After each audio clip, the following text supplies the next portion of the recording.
In 1836, one summer day, 3 boys in Edinburgh searching for a rabbit's nest. They went to nearby Arthur's Seat. They noticed an opening in a rock wall, a strange 1-foot square opening. The boys got curious. They pried away slabs blocking the entrance and found no sign of rabbits inside. Instead lay 17 mysterious coffins holding wooden dolls. This oddly eerie find didn't cause much fuss locally. People called these mysterious dolls the Little People. Guanggu thought they were just ritual objects. However, as time passed, until around the 1990s, the mysterious dolls suddenly came back into public view. In 1990, the film Burke and Hare, based on true Edinburgh events, premiered. So, people recalled the dolls, the little people that had been a permanent exhibit at the National Museum of Edinburgh since 1901, the number of Guanggui's dolls, their casings, their coffin-like shape, and the era when he found them, led people to connect him to Edinburgh's notorious serial murders.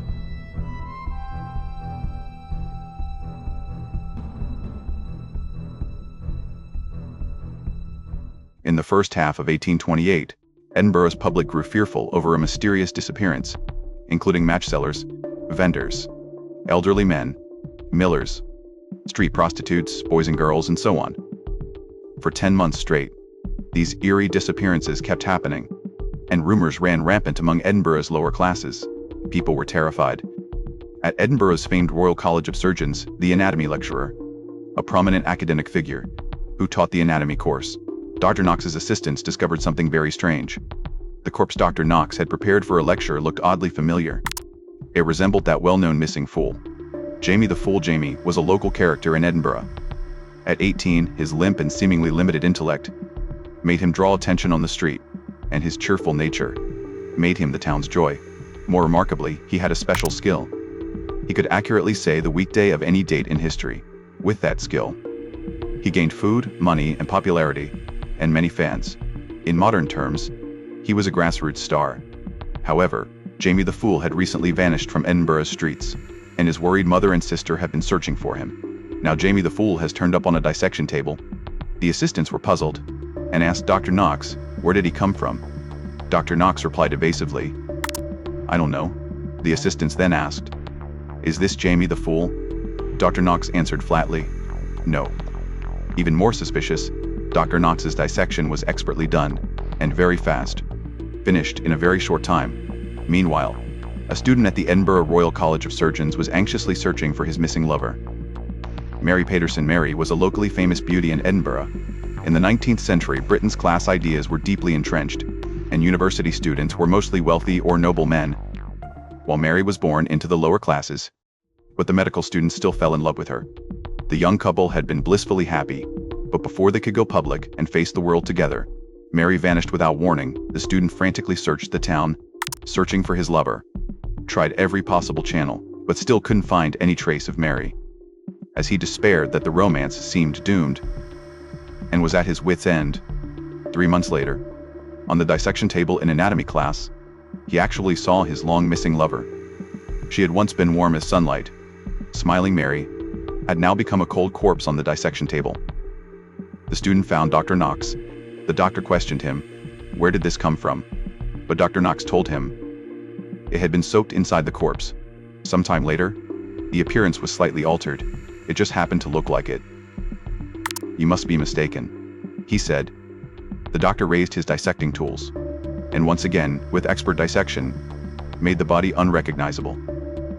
Twice, prominent people ended up on the dissection table, and students spread rumors in private, and with Dr. Knox's stance, it seemed to confirm their suspicions.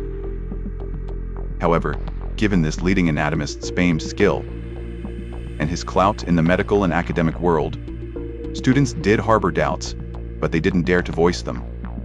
But the cruel reality that followed lifted the veil of doubt around the dissection table.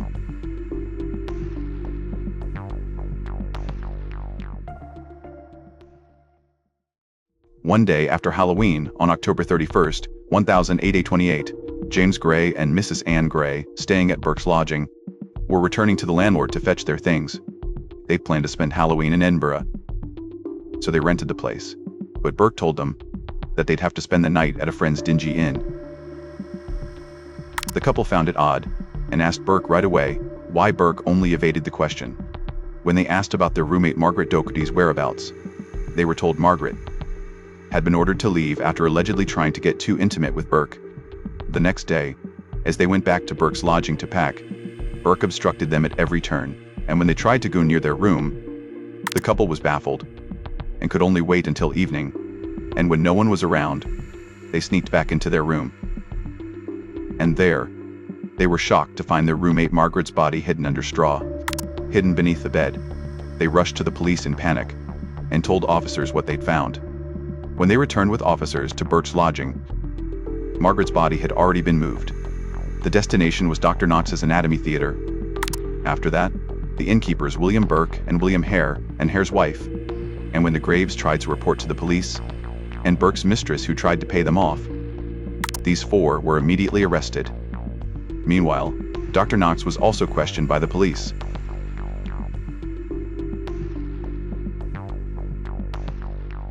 During the investigation and evidence gathering, they uncovered a shocking fact. By the last victim, Margaret Docherty, Burke and Hare had murdered as many as 16 people. In the first half of the 19th century, Edinburgh was already Europe's famed medical capital. Many leading European medical experts gathered there. Thus, on studies of human anatomy and disease mechanisms, medical research was flourishing. This brought many anatomy classes and a severe shortage of cadavers, because legally approved sources for dissection were very limited. In Scotland, they were usually limited to executed criminals, prisoners who died in jail. Suicides or abandoned infants and orphans could be legally dissected. To supply anatomy labs, doctors resorted to buying bodies from the public. At that time, a newly dead person could fetch about 7 to 10 pounds, which was no small sum. For example, a clerk in a law office earned about £0.75 a week. An ordinary servant earned about £14 a year, and a course at Edinburgh University cost about £1. Being alive, this value gap between work and becoming a corpse created an age when the dead were worth more than the living. Profit spawned an industry, the rise of body snatchers. They got tips from hospitals, cemeteries, or undertakers. Then, on nights after funerals, they dug up freshly buried bodies and sold them to medical school dissection labs. The practice became rampant. So people, to protect loved ones' remains from disturbance, even fitted iron cages over graves after burial. Burke and Hare's trade began in Edinburgh against this backdrop. At the end of 1827, a lodger named Donald was staying at Hare's Inn, who hadn't yet paid his rent, but died of illness in the inn. Innkeeper Hare not only didn't get paid, but also got into trouble. So Hare called his friend, his lodger Bogle, to figure out how to recoup the loss. Burke and Hare were both from Ireland, who came to Edinburgh to make a living. Burke was a laborer. Hare ran an inn with his wife, left by her late ex-husband. After they met in Edinburgh, the two men quickly became close friends. Burke and his lover even moved into Hare's inn. Hare saw that Burke was strong, and they trusted each other. He told him, "I'll give you part of the fee." Burke didn't act like an outsider, so he gladly agreed to Hare's request. They agreed to follow a common practice, selling the dead Donald to the medical school. Back then, the church would provide for those with no relatives or friends free coffins and arrange their burials. When they arrived, and after the people who prepared Donald left, the two took advantage of the church staff's absence, pried open Donald's coffin, and lifted his body out, replaced it with sandbags of similar weight, and closed it, creating the illusion he was still inside. After the church took Donald's coffin away, under cover of night, they left with Donald's real body, using their connections. Via a recommendation from a student of Knox, the two went to Knox, and the doctor, after checking its freshness, was quite satisfied, and paid them £7 10 "Thank you for providing such a high-quality body. If there's a suitable one next time, please contact me again." Knox's assistant. This half-polite remark. We don't know if it was careless or deliberate, but in any case, the men heard it. Burke and Hare held the still-warm windfall, and felt pleased. This line of work seemed promising, though it's illicit and brings quick money. But the two didn't want to dig up corpses in Edinburgh's freezing nights. To dig up corpses in the graveyard at night with shovels, ending up covered in stinking sweat and caked in mud. Since they wanted to profit with little work, if they couldn't steal bodies, they'd just make them themselves. So, the two friends quickly agreed. They tweaked some details, and soon had the idea. From their looks, Hare was tall and thin, but his eyes flashed with slyness. He looked like a weasel. Burke was much shorter than his friend, but stocky and strong. Hare's in sometimes hosted guests who became trouble. You provide the brains, and I'll provide the muscle. The pairing was perfect. Soon, the two began a new partnership. Their second target was a miller named Joseph, who was lodging at Hare's Inn. One day, he suddenly got sick, running a high fever, even slightly delirious. Hare worried this man might cause trouble like Donald had, and he suddenly recalled a polite remark from Dr. Knox's assistant. Lured by money, he brought Burke in again, and together they deceived Joseph, got him to drink a lot of whiskey, then smothered him to death. This time, they again handed the body to Dr. Knox, and received £7 as payment. Another success. It pushed the two further from humanity, starting them on a path of crime.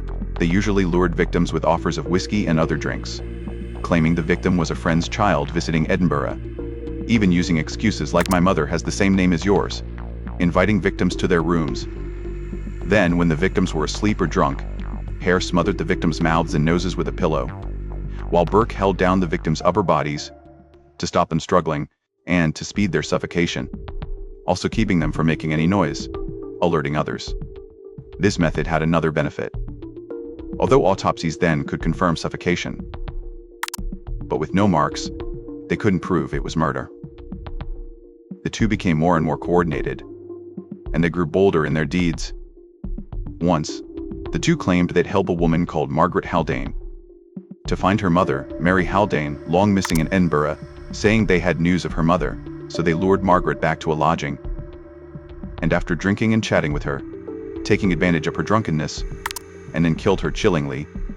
The reason Margaret's mother had disappeared was that she'd suffered exactly what her daughter had, but these friends weren't loyal mates at all. Because the shares were unequal, betrayals between them were common. Burke kept a ledger that recorded the following. July 1st sold an Englishman for £1. I kept all that money because of what Hare did to me. October 5th sold a girl called Paterson for £10, but Hare swallowed all the money. I'm upset. After that, Burke moved out of the dark inn and opened his own lodging. The last murder was the first sale from Burke's new inn. Thus, from early 1828 until the four were arrested, nearly 10 months had claimed 16 lives. Edinburgh's cloud of terror finally lifted and the truth emerged.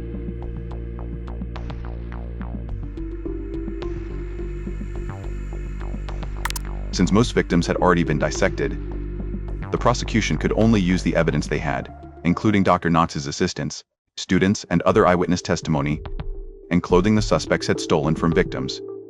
For Mary Paterson, James Wilson, that is Daft Jamie, and the final victim, Margaret Docherty, they charged the four with 3 counts of murder. And in court, Hare betrayed him once more. During Burke's trial, the prosecution asked Hare to turn state's witness. He'd be cleared if he revealed all the crimes. Hare unsurprisingly accepted the offer. He named all his accomplices at the trial and pinned all the blame on Burke and his lover. He claimed he only helped move the bodies. Because of spousal privilege at the time, Hare's wife was also spared prosecution. To explain, people then viewed spouses as one, so crimes by husband Hare were assumed to have involved his wife. He was arrested for that reason. Likewise, spouses couldn't accuse each other, nor receive different verdicts in the same case. Hence, Burke's lover, not legally married to him, was ultimately cleared for lack of evidence of his role in Burke and Hare's actions, and so escaped punishment. The trial began on Christmas night, 1828, and ran through the night until 9 the next morning. Burke was then pronounced guilty as the sole offender in the case and sentenced to death. On January 28, 1829, Burke was at Edinburgh's Grassmarket and publicly hanged, watched by over 25,000 people. They watched. The irony of the execution was that Burke's body was used for medical dissection after his death. His skeleton was made into a specimen, and his skin was made into a small book, both of which remain on display in the University of Edinburgh's Medical Museum.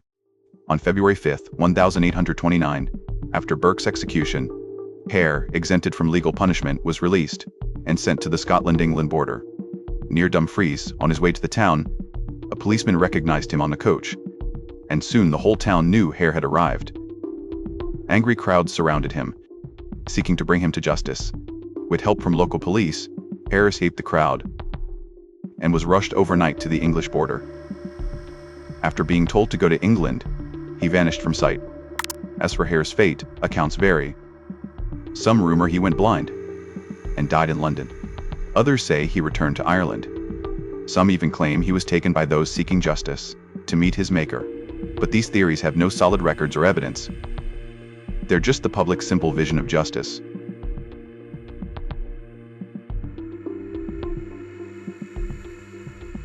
In Britain then, cases like Burke and Hare's were not unique. A similar case also occurred in London. The suspect even tried to sell bodies to King's College London. The British philosopher, jurist, and social reformer, Jeremy Bentham, associated with University College London, raised questions about corpse supply for research. 6 months before the Burke and Hare murders were uncovered, the British Parliament had drafted a bill to prevent illegal grave robbing, but the measure on anatomy schools was vetoed by the House of Lords. In this case, Dr. Knox, the buyer, was not prosecuted. There was no evidence he'd commanded the two men. However, the public was convinced he was implicated as well. His home was attacked by a mob, and the windows were smashed. The doctor's anatomical work in Scotland also suffered a devastating blow. The Royal College of Surgeons of Edinburgh stripped his anatomy class of official status and forced him to resign as director of the museum he proposed and founded. That same year, he was forced to give up his last salaried post. But, ironically, Dr. Knox's anatomy course became very popular, until the Anatomy Act in 1832, which relaxed cadaver rules for medical schools. His course once had an astonishing 504 students. After the Burke and Hare case was exposed, as investigations deepened, the case drew public attention to the bodies needed for medical research. Such grave robbers and related cases began to be taken seriously and investigated one by one. People also realized the law had to be updated on this point and changed. So, an Anatomy Act to ease legal cadaver sources for formal medical dissection was quickly passed, which cut off the market that fed body snatching and murder for profit. That wraps up the case. Back to the 17 dolls on King Arthur's throne that Brian mentioned at the start. It said Burke, racked by guilt, would make a doll after each crime and place it there. Compared with Hare, Burke's confession and behavior were closer to what we'd call normal. He was said to be drunk during each crime and kept a bottle of reagent at his bedside every day, light a candle, until dawn. He even numbed himself with opium. Hale turned state's witness and was released. It raises doubts. In this case, did the law really work? Did it punish those who truly threatened society? Or was it only a formal punishment, leaving people with a false peace? Also, did Dr. Knox know beforehand what Burke and Hale did? Brian welcomes your thoughts in the comments. Finally, please stay alert. Stay safe. Brian will see you next time.